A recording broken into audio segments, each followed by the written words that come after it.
Good evening. JMD online class में आपका स्वागत है। आज हम क्लास 9th का मॉर्निंग शिफ्ट का फाइनल पेपर हिंदी का जो है सॉल्व करेंगे। तो पहला हमारा है गद्यांश का, जो हमें पढ़ के इसके क्वेश्चन आंसर देने हैं। ठीक है, तो देखिए पहले का जो का है, का आंसर सी रहेगा। उसके बाद खा है, खा का आंसर बी रहेगा। ठीक है, उसके बाद हमारा गा का आंसर हमारा बी रहेगा। उसके बाद घा रणा, ये सवाल है, इसको हमें गद्यांश को देख के पढ़ के देने थे। उसके बाद हमारा काव्यांश है। काव्यांश में हमें कि देखो का है, का हमारा आंसर बी रहेगा। फिर खा का हमारा आंसर, इन्होंने पीछे ऑप्शन दे रखे हैं, खा का हमारा आंसर डी रहेगा। ठीक है, खा का हमारा आंसर डी रहेगा। उसके बाद गा है, गा का आंसर हमारा सी रहेगा। उसके बाद फिर कविता को देख के आपको ये दोनों सवाल के आंसर देने हैं। इसमें एक का आंसर तो देखिए कविता का अनुसार कलम की दो विशेषताएं तो उन्होंने ऊपर वाले में ही दे रखी है, देखो दो विशेषताएं। और इसमें हमें क्या करना है, हमें कलम का चयन करना है, क्योंकि इससे हम अपने देश का अच्छे से निर्माण कर पाएंगे, बच्चों को पढ़ा लिखा अच्छे से रहेंगे। ठीक है, उसके बाद है व्याकरण का। व्याकरण में देखिए परित्यक्त शब्द में प्रयुक्त उपसर्ग पहचाने तो इसमें परि आएगा। स्व उपसर्ग से शब्द बनाने तो स्वतंत्र भी हो सकता है, स्वदेश भी हो सकता है।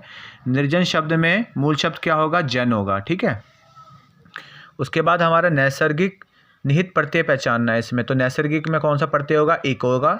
और अनिय प्रत्यय से हमें शब्द बनाने तो माननीय हो सकता है, पूजनीय हो सकता है। ठीक है, उसके बाद समास पे आधारित प्रश्न है। पूजा पाठ समस्त पद का समास विग्रह करना है तो पूजा और पाठ हो जाएगा। यहाँ पर द्वंद्व समास है, तो जहाँ भी योजक चिन्ह होता है उसकी जगह और लग जाता है। रसोई घर, रसोई के लिए घर, कौन सा समास है, तत्पुरुष समास है। जिसका पूर्व पद संख्यावाची विशेषण हो, जब भी संख्यावाची विशेषण बोले तो वहाँ पर द्विगु समास होता है। कर्म धाराई समास का एक उदाहरण हो गया नीलकमल, नीला है जो कमल। यथा विधि मतलब विधि के अनुसार, इसमें कौन सा समास है, अव्ययी भाव समास है। ठीक है, उसके बाद वाक्य क्या है, जो हमारे जो अर्थ के आधार पे वाक्य भेद है उसके सवाल दे रखे हैं इन्होंने।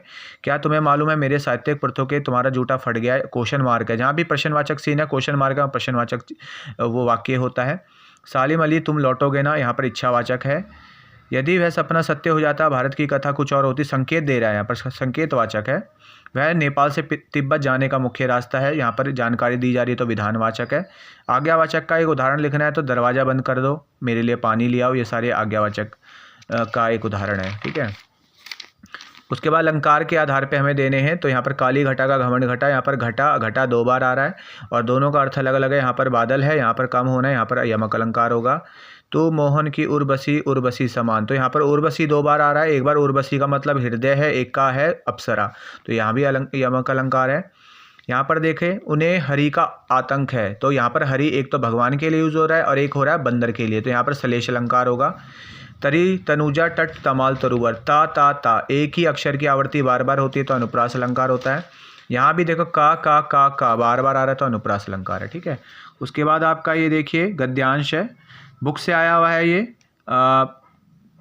प्रेमचंद के फटे जूते में से। यहाँ पर देखिए का ऑप्शन बी रहेगा, खा का ऑप्शन हमारा डी रहेगा, गा का ऑप्शन सही रहेगा हमारा सी। उसके बाद घा का और सही ऑप्शन रहेगा हमारा बी। अणा का हमारा ऑप्शन रहेगा बी सही। उसके बाद देखिए यहाँ पर 3 प्रश्न हमें करने थे, 2-2 नंबर के 3 प्रश्न है, तो यहाँ पर टोटल 6 नंबर के हैं। उसके बाद हमारा काव्यांश है, कैदी और कोकिला वाले में से ब्रिटिश राज का गहना किसे कहा गया था, हथकड़ियों को, ऑप्शन ए रहेगा। उसके बाद यहाँ पर ऑप्शन हमारा सी रहेगा इसका सही आंसर। गा का हमारा ऑप्शन यहाँ पर भी सी रहेगा। घा का ऑप्शन हमारा ए रहेगा सही। उसके बाद अणा का ऑप्शन हमारा डी रहेगा। ठीक है, उसके बाद देखिए यहाँ पर कोई 3 सवाल हमें करने थे और यहाँ पर 2-2 नंबर के 3 सवाल, टोटल 6 नंबर के हैं। ये मेघाए बंठन के सवर के उसमें से है और यहाँ पर बच्चे काम पे जा रहे हैं उसमें से है। उसके बाद ये रसखान में से है, ये ललद्य वाले में से है। अगला हमारा देखिए 3 प्रश्न करने हैं और यहाँ पर टोटल नंबर 8 है, 3 प्रश्न करने, टोटल नंबर 8 है। ठीक है ना, किन्हीं 3 प्रश्नों में से 2 प्रश्न करने हैं, यानी कि 4-4 नंबर के एक क्वेश्चन है। उसके बाद यहाँ पर अनुच्छेद लिखना है हमें, 120 शब्दों में अनुच्छेद लिखना है। नदियों का महत्व, नदियों का हमारे जीवन में क्या महत्व है उसके ऊपर। बाल श्रम बाल मजदूरी के ऊपर ये पॉइंट हमें यूज़ करके इसके ऊपर अनुच्छेद लिखने हैं। जो पढ़ा लिखा राष्ट्र है वही समर्थ राष्ट्र होता है, इसके ऊपर हमें पॉइंट यूज़ करके एक अनुच्छेद लिखना है। उसके बाद पत्र लिखना है हमें अपने छोटे भाई या बहन को और बताना कि हिंदी का जो साहित्यिक है और उसको रोचक पुस्तकें पढ़ने के लिए हमें उसको प्रेरित करना है कि भाई हिंदी के साहित्य को पढ़ो और ये पुस्तकें बहुत अच्छी होती है, पढ़ने लायक होती है। इनसे हमें सीख मिलती है, उसको हमें छोटे भाई और बहन को बताना है। अनौपचारिक पत्र है, यहाँ पर प्रधानाचार्य को एक पत्र लिखना है हिंदी दिवस पे पत्र लेखन प्रतियोगिता कराने के लिए 100 शब्दों में। उसके बाद हमारा है ईमेल लेखन करना है अपने बैंक के शाखा प्रबंधक को कि आपको अपने 3 महीने की विवरण उपलब्ध करवाना है, जितने वाला 3 महीने में आपने जो पैसा डाला है निकाला है उसका, तो ईमेल लिखना है। उसके बाद लघु कथा लिखनी है इन बिंदुओं के आधार पर। उसके बाद है 2 विद्यार्थियों के बीच में संवाद बातचीत हो रही है, उसको हमें किसके ऊपर, परीक्षा की तैयारी के ऊपर। पहला विद्यार्थी बोलता है भाई कि मेरी तैयारी ऐसी चल रही, दूसरा विद्यार्थी भी उसको बताएगा किस तरीके से पेपर की तैयारी चल रही, दोनों में हमें संवाद लिखना है।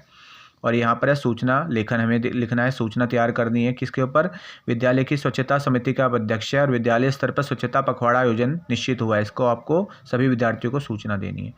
तो आशा करता हूँ आपको ये वीडियो समझ आई होगी और कमेंट में बताइए आपके कितने आंसर सही गए हैं। नमस्कार।